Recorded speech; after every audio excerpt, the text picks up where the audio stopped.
এতদিন আমরা দেখেছি ভিন রাজ্যে বাংলায় কথা বললে হেনস্থার শিকার হতে হতো, তবে এবারে তো অন্যরকম ছবি, যেখানে বাংলাতেই বাংলা ভাষায় কথা বললে হেনস্থার শিকার। জানাবো শিয়ালদহে বাংলায় কথা বলার অপরাধে হামলা, কারমাইকেল হস্টেলের শিক্ষার্থীদের উপর দুষ্কৃতীদের তাণ্ডব, গুরুতর আহত একাধিক শিক্ষার্থী, দোষীদের গ্রেপ্তারের দাবিতে থানায় বিক্ষোভ।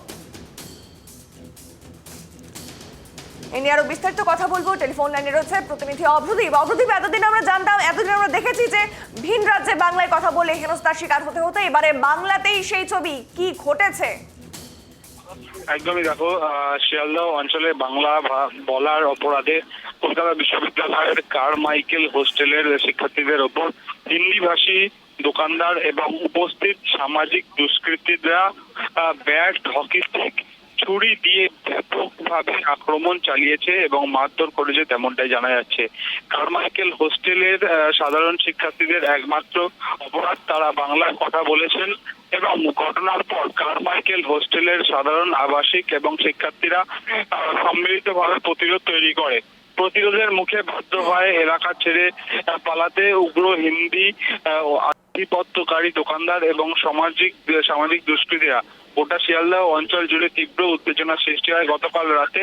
এই ঘটনায় কারমাইকেল হোস্টেলের গুরুতর আহত হয়েছেন 10 জনেরও অধিক শিক্ষার্থী মেডিকেল কলেজে চিকিৎসার জন্য নিয়ে যাওয়া হয় এবং চিকিৎসার পরে আহত আবাসিকদের নিয়ে কারমাইকেলের শিক্ষার্থীরা অবিলম্বে দোষীদের গ্রেপ্তারের দাবিতে মুচিপাড়া থানায় ঘটনার পর থেকেই ভোরবেলা পর্যন্ত অবস্থান করে।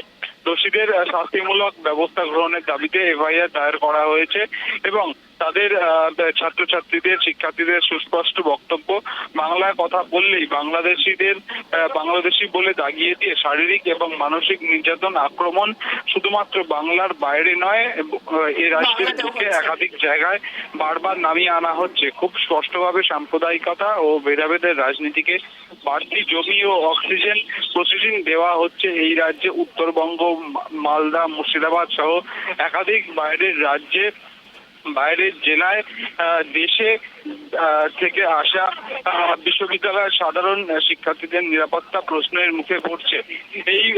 এই বিষয়ে বিশ্ববিদ্যালয় কর্তৃপক্ষ এবং পুলিশকে শিক্ষার্থীরা ইতিমধ্যেই এই ঘটনার পরিপ্রেক্ষিতে দ্রুত দোষীদের চিহ্নিত করে গ্রহণ করা না হলে তারা তীব্র আন্দোলনের পথে যেতে বাধ্য হবেন, তেমনটাই জানাচ্ছেন শিক্ষার্থীরা। ধন্যবাদ অভ্রদীপ।